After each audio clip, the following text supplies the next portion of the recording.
So how have you dealt with your own trauma, PTSD, from your experiences Right, then? PTSD. I'm glad you brought that up. PTSD for me, Shaun. PTSD didn't finish me. You know, any prison officer, any frontline responder who goes see a psychologist or a doctor or whatever, maybe will get diagnosed. You know, if you're having nightmares or whatever, it never stopped me going to work. You know, deaths in custody, whatever. What it did in the end, it added to my woes because I couldn't shut my mind down because I was revisiting incidents, not all of them unpleasant. So, but there's no support. There's no support in prison. Got no support at all. My friend's going through it now. My friend is in a bad way, you know, and he's got to the point now where he's going to have a mental breakdown. And the prison service, now he's at that point and now we're offering him help. And he's like said, where the fuck were you 10 years ago when I'm finding dead bodies and shit like that? You know, I was assaulted on K-Wing within my first 12 months by a lad who actually assaulted me at Forest Bank. He got me twice. However, they have a care team at Manchester. So some 2 years after this incident, I got an email. We're sorry to hear about your recent trauma. How are you? So I replied, I'm fine, thank you. What recent trauma? We believe you were assaulted. 2 years after I was assaulted, I got a fucking email from the care team. You know, there's nothing. There's no support at all. None. So I am fearful. There's people in there now who are really like, as I've said, they might never speak to me if they saw me. They might ignore me. Others wouldn't.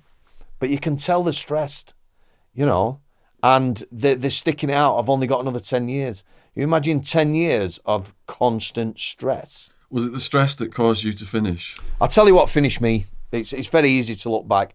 I worked on healthcare for 7 years. A lot going on, small amount of officers. We had no prison managers, no senior officer. We were nurse manager led. So I worked with a lovely team of nurses and officers. So we got our own work ethics. We get on with stuff. You do that, I'll do that, you do that.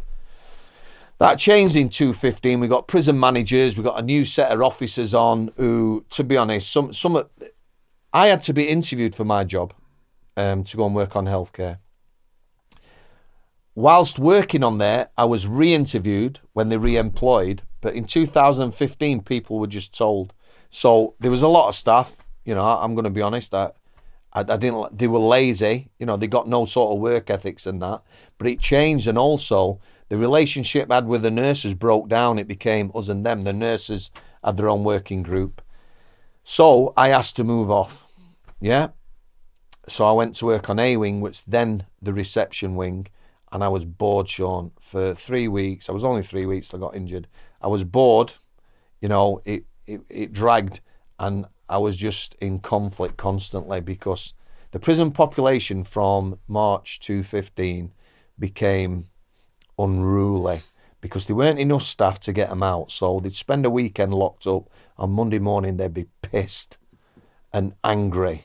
So we started getting more and more incidents, more serious incidents, more assaults. And, you know, I am a patient person. I've stood for 8 hours talking to someone who's eating their own shit before they went to hospital and that. I got all the patience in the world.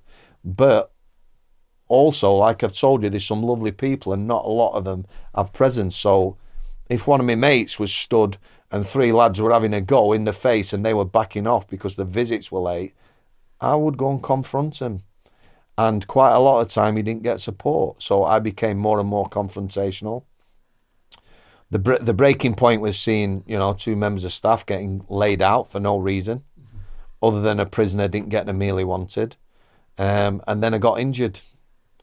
And it was only then when I went to doctor, you know, that I was physically and mentally unwell. So it finished me quite quick. You know, I went from patient, calm, you know, able to deal with that to just on edge all the time. Where a lot of people have just carried on working just the way they've always worked.